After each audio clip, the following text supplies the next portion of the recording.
couldn't have made this record without it. Eric Valentine was, my management had given me a box filled with CDs that covered most of the rock and roll records that had come out the last almost 10 years, you know, like all these different bands. You know, trying to find a record that really stood out in my mind as being like a really great sounding rock and roll record. The best one in there was Queens of the Stone Age, Songs from the Dead, or Songs for the Dead. And that was one of my favorite records, and Eric Valentine had done it. And then he'd also done Smash Mouth, which was like way on the other side of the, on the other side of the spectrum. And All American Rejects. I was like, this guy's got a diverse sensibility, which is exactly what this record needed. So I called him up, and he came down and I gave him the 20-song list of demos, or 20-song demo. And he took it home and he called me up, and he just, something in his tone said that he got it. He really understood what we were doing. And he had his own studio, which was a killer, funky old place in Hollywood. And because he owned it, we weren't sort of like stuck to any particular schedule, because this was a hard record to totally know exactly which day you were going to be working, and which day the singer was going to be there and all that kind of stuff. So we were flying by the seat of our pants. And so basically we started with We're All Gonna Die with Iggy Pop, and just Eric Valentine's input totally understood where I was coming from, and anything he had to say to contribute ideas was totally in sync with what I was doing. It wasn't like some producers whose egos sort of take over the sound of a record in the process of making it and take it away from being actually the artist's record. So that was a huge blessing, and we both wanted to do it analog. So, very cool.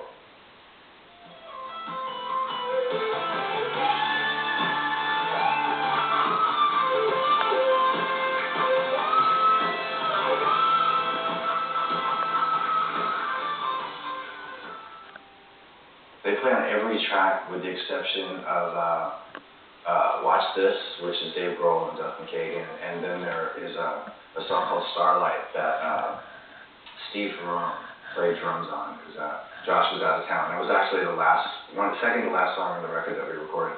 And those guys really made, Chris and Josh made the record really sort of painless. I mean, because all I had were a lot of makeshift demos. Right? And that's what I was sending to singers and crossing my fingers and hope that they get it. And what we would do was just take this demo and just play it first thing in the afternoon when we got to the studio, and then put the song together instrumentally that afternoon and have it done by 6 o'clock in the evening. So those guys were phenomenal.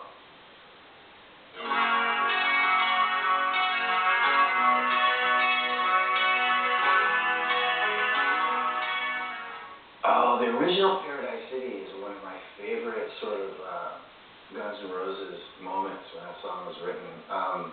It's one of my favorite Guns songs because it's heavy and it's nasty, but it's up-tempo and sort of in a positive kind of, it's not all dark and Dungeons and Dragons and whatever, so it's got this really sort of up-tempo, positive kind of vibe, but it's still raunchy and it's very nasty and it's got a kick-ass delivery.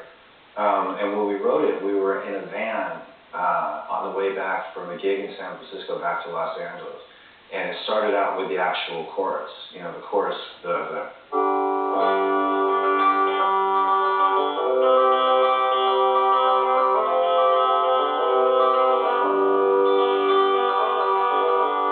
and it was one of those things where the melody came to the chords, and we were all in this band together. So started singing, I think the words came around, and then eventually, I came up with that riff, and it was just one of those songs that was totally the product of just really good times, great camaraderie between 5 guys, and it was really cool, and it came together really quickly. One of the interesting things about Guns N' Roses is a lot of the riffs that I write for Guns originally started out a little bit more driving, but as the sort of slower and more almost funky kind of thing. And then what happens as in all Guns N' Roses material, everything gets kicked up a notch, and that's just the way Guns N' Roses does. But I thought if I was going to redo the song, I was going to make it a little bit slower, a little heavier.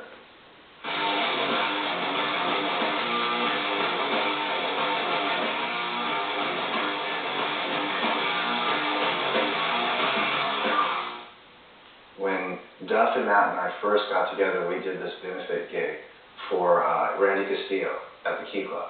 And the Cypress Hill guys were there, Steve Tyler was there, and we did Paradise City that night. And the Cypress Hill guys did the verses, rapping it, and then Steve Tyler and a couple other people sang the choruses, right? I got a lot of grief for working with Fergie, like all the sort of hard rock purists were like, dude, what are you doing? You know, because she exemplifies pop music. But the thing was, is I heard her sing, a couple of years ago, I heard her sing rock and roll, like amazing rock and roll vocals in, what's it called, this club in LA. And she was doing a medley of Black Dog from Zeppelin, Barracuda from Heart, and Live and Let Die from Paul McCartney, Guns N' Roses, however you want to look at it. And it was amazing. So, you know, I'm always on the lookout for good rock singers, as everybody knows. And so that was one of those things where I sort of stayed in touch with her and did a few more gigs with her. And then she called me up and wanted to do Sweet Child of Mine at the Orange County Fair. And I was really sort of, you know, not sure about it, but I just knew she's got this amazing voice. So I went down there and we sound checked it, and it was just awesome. So at that point, I knew I wanted to do something with her. And since I was doing this record, I had this one song that I had actually penned for a score in a movie I was working on simultaneously with demoing the record. And it was, music was set to this strip bar with these girls dancing. And so that was the piece of music that I decided would be great for Fergie to sing. And she just came at me with this great lyric and great melody, and I think everybody will sort of get why I worked with it.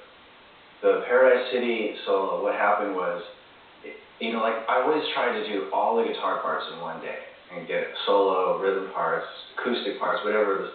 And by the time we finished Paradise City in like the octave parts, just putting all that together, I remember I did the solo that night and was pretty petered out, and I was really bummed at myself that I hadn't captured the take that night. It's the first time on the record that I actually sort of run into that problem. And so the next day I came in and that was the first thing I did, and it was just a real rash attack. And I think we did it in 2 takes and put the 2 best parts together.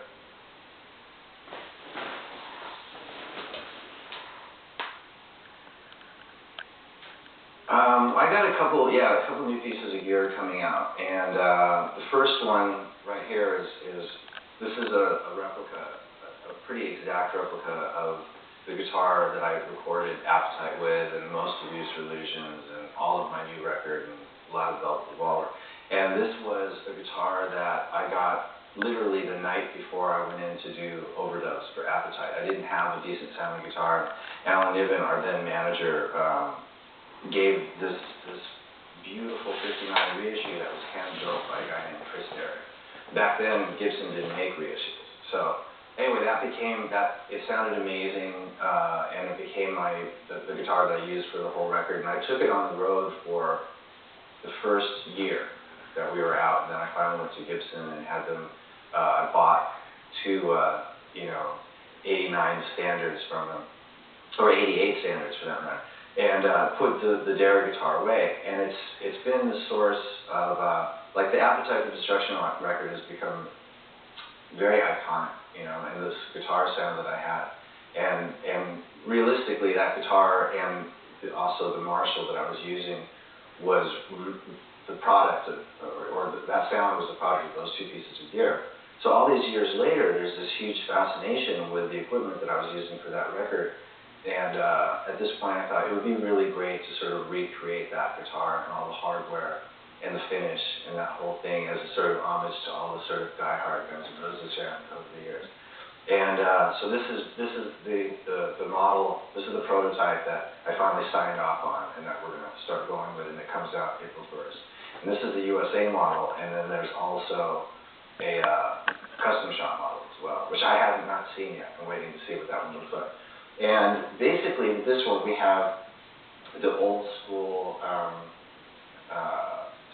old school hardware as far as like the knobs, the bridges, the bridges in old school sort of tone from bridge.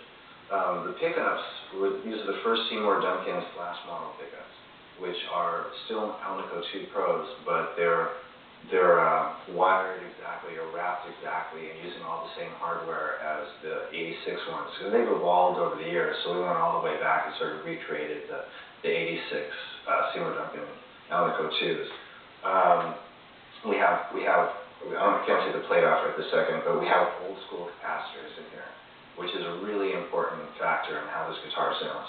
And then the old school shallers, and and it's matched to that guitar in the same finish, which is a sort of honey flame top kind of deal, which actually I think was really Chris's design. I don't think they ever made a top exactly like this as far as with flames and stuff. So that's basically how the guitar situation, and we're also working on the AFD 100 Marshall, which is an amp that, if you go online, you can find all these people who have been trying to rebuild this particular, it was I thought it was a JCM 800 because I couldn't even remember, but it turns out it was a 1959 Super Lead head, and it was a rental that had been modded, or I rented it from SIR, and it had been modded. And it was out of a handful of amps that I rented that day, it just sounded the best, And I tried to, the funny story about it was I used it for the record, it was the only amp that I used, and after the record was done, when we started rehearsing for the tour, I had stolen the amp and put it in storage, and I told my roadie at the time, I said, whatever you do, don't use that amp at SIR when we're rehearsing.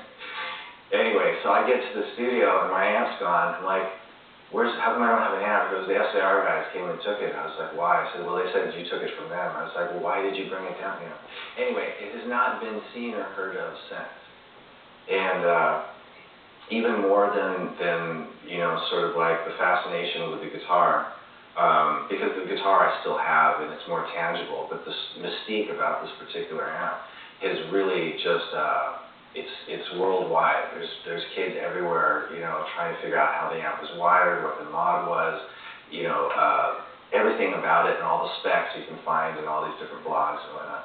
So I thought to go to Marshall and let's recreate that amp and that sound. And we went and took the raw guitar tracks off the Appetite for Destruction Masters to really get a good idea of the exact sound, because we all know it from the record, but to like really be able to analyze it. And it's true, if you listen to these raw guitar tracks, it had a really, really unique sound. So that's in the process of being made and should be coming out sometime around April or May or something like that.